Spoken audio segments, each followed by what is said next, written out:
Albertine region, where over 2 billion barrels of oil were discovered, shimmers like a mirage in a desert. It is here where the country's past and future intersect.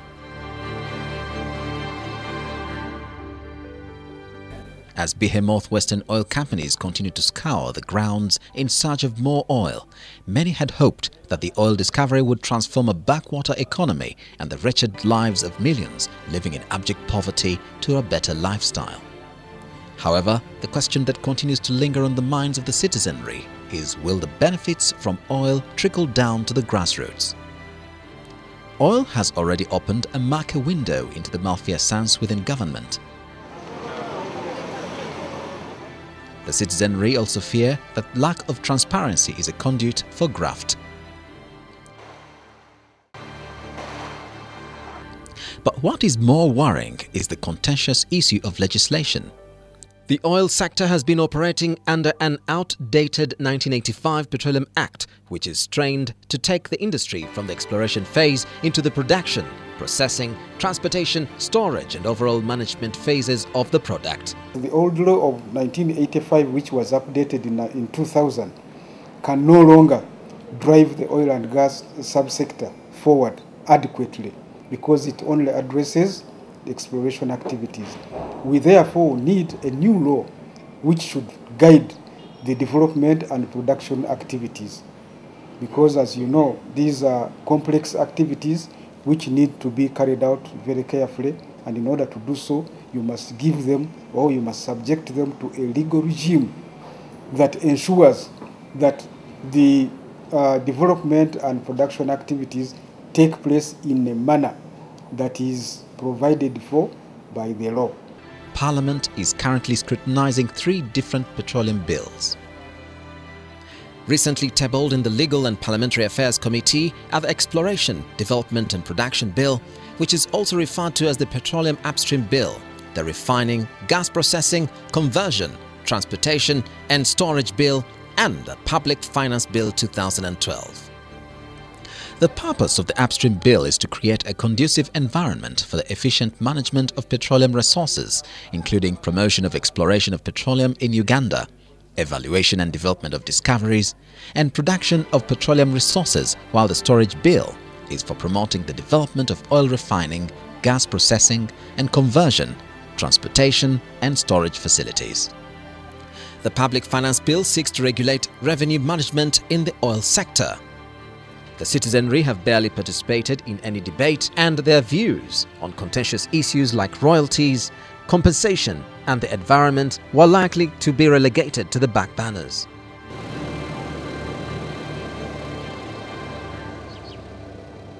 To fill the void, Water Governance Institute, with funding from the Democratic Governance Facility, undertook a sensitization drive to the grassroots to enable the masses participate in the enactment of these new oil laws. Who has the power to influence? All of us will have the power. Can we go out there and have a conversation with people, seek their views, and then take them back to Parliament? The law is a bit hard because we have tried as much as possible to simplify it for you. Where I know some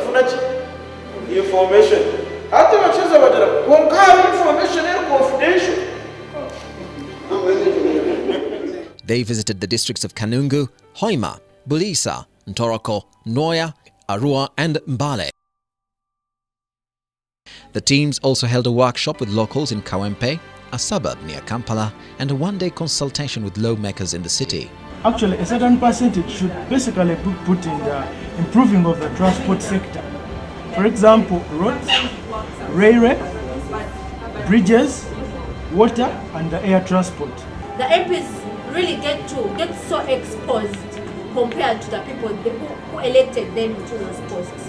So we are concluding by saying that our MPs, both the men and the women, should learn the idea of taking back the information to the grassroots level. We are committed to having this resource actually be a blessing to this country.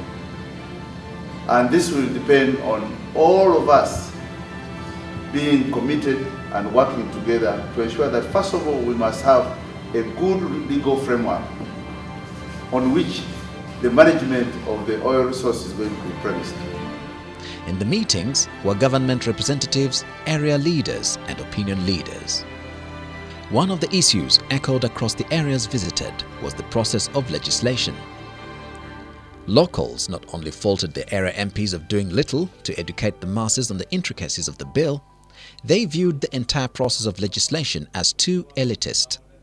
Because some of us, in our thinking, we thought maybe, when they said oil, you can just go with the jerrycan. You go with the jerrycan, you come back with the paraffin, you come back with the diesels. Yeah. We as cultural leaders, we have not been consulted, have not been engaged in translating and interpreting these bills for the people.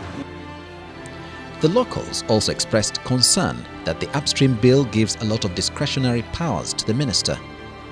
We realized that recently some ministers were quoted have been involved in the corruption cases. So we are wondering if they are given a lot of power, will our monies coming out of the petroleum and other products be safe?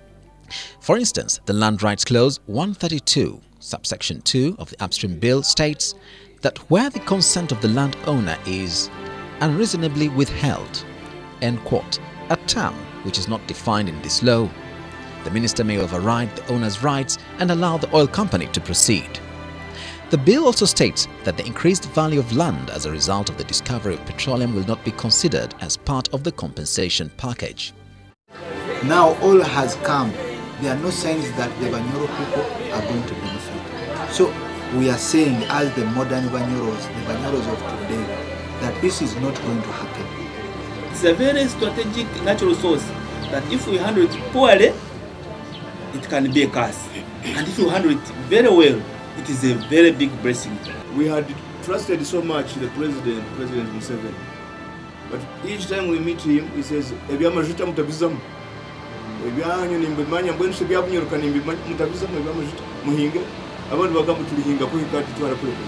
Actually, oil discovery in the district has caused us problem, land conflict. As I talk now, when you go to our sub-county, the Ntorooko is where it is believed there's oil prospect. One piece of land, you find 5 people buying and rivaling over the ownership of the land. The 93% is not bad, but then that money at the end of the day should come and help areas of health, should come and help areas of education, should come and help areas of agriculture. On the other hand, some government security officials exhibited paranoia during the meetings. Are you doubting the government you put in power?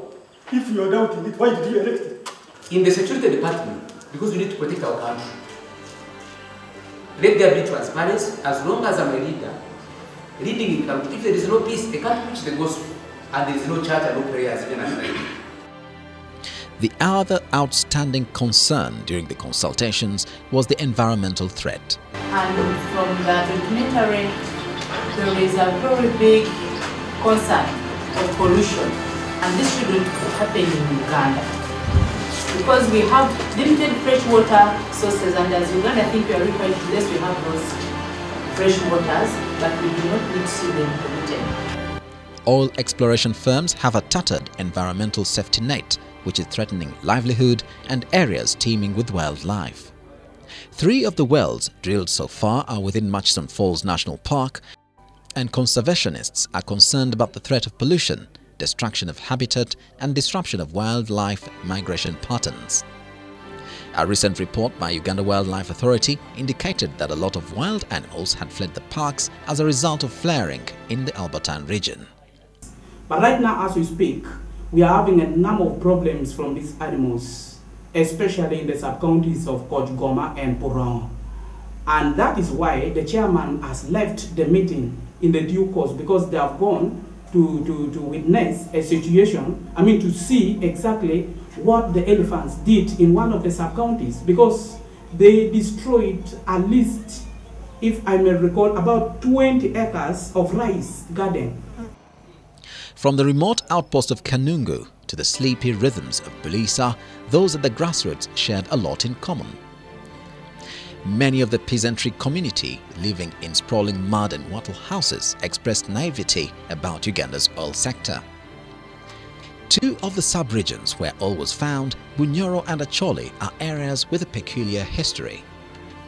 Bunyoro's economy has been in shambles after British imperialists sowed mayhem in the area, leaving a trail of despair. Acholi is barely emerging out of the LRA rebellion, where hundreds of civilians were massacred, thousands displaced, and a number of children forcefully conscripted into war. In order to build our unity, let's create a public consensus, as the President of Botswana said. Let some local area issues be addressed so that the potential for disruption of what we are going to do is curtailed. Then we deal with the causes of corruption. And then I also agree with one speaker who said that let us analyze who are the stakeholders. Many of those interviewed in this area say government should be transparent if Uganda is to avoid the oil curse. That oil which they are taking should first be valued before it is taken from here. We know the value, how much Nwoya has produced. So that if there is going to be provision for the sharing agreement which is better for the community, then we know that this percentage will come back to us. We shall have ours. Then we should have 13% for the local government now that can share. Then the 80%, because the government wants larger share, let them take it the way they want. I met elders every first day here in Nwoya. They gather to discuss their issues. And they treat them. Then one person asked me, "What we hear that our oil is going to be taken from here to Hoima, and we have not been informed." I made one statement that I'm sorry, they have not been consulted. But I also want you to understand that as elders, do not accept anybody to use the issue of, to use you on the issue of oil to create problems. People are also demanding us to kind of get the information disseminated to them. Now we cannot actually go down and tell our people about the oil because we are not informed. So which means if at all they are telling us the processes where they have now reached, this will also embark us, it will give us more knowledge on how to speak from an informed point of view to our people down there when they ask us. We have to address the issue of corruption, which is a cancer now to all Ugandans, irrespective of who you are. It is that particular area which will be very, very poor. The worst one even, if we relate this one to what happened in Nigeria from that feeling. You are milking that cow continuously, but you cannot serve that one a feed. Bills which shall soon be taken to Parliament to be enacted as the proper law. We will think all these inputs we have put must be looked into. The reason why they have to go to Parliament is to ensure that all those areas that the public and other stakeholders think have not yet been addressed should be actually included or addressed in the laws. Women should be given chance for employment. They should not be isolated, because in most areas men normally fight for themselves and don't include our women. The consultations were interspersed by a video documentary which highlighted two stark contrasts: the highly successful way of managing resources in Botswana and the shambolic Nigerian oil industry. But President Museveni has often said that Uganda will use funds accrued from the oil revenue to build better roads, hospitals and schools. However, many locals are still skeptical about the regime whose Achilles heel is graft. Often, the mode of communication between the consultants and those at the grassroots was two-way. Usually in the evenings, a team of experts appeared on radio talk shows to discuss in detail Uganda's budding oil sector. Abantu obwiro bwingi nibateekateeka nka oil diesel petroleum ninga eza petro zetu konka oil nerugamu ebintu bingi so tereme kuguma nturebera ari ekyo kyonka. So we want people to know that this money which is in the consolidated fund is ours. We need to know how it is spent. If the money is sent here at the local government, people need to know to make their leaders accountable.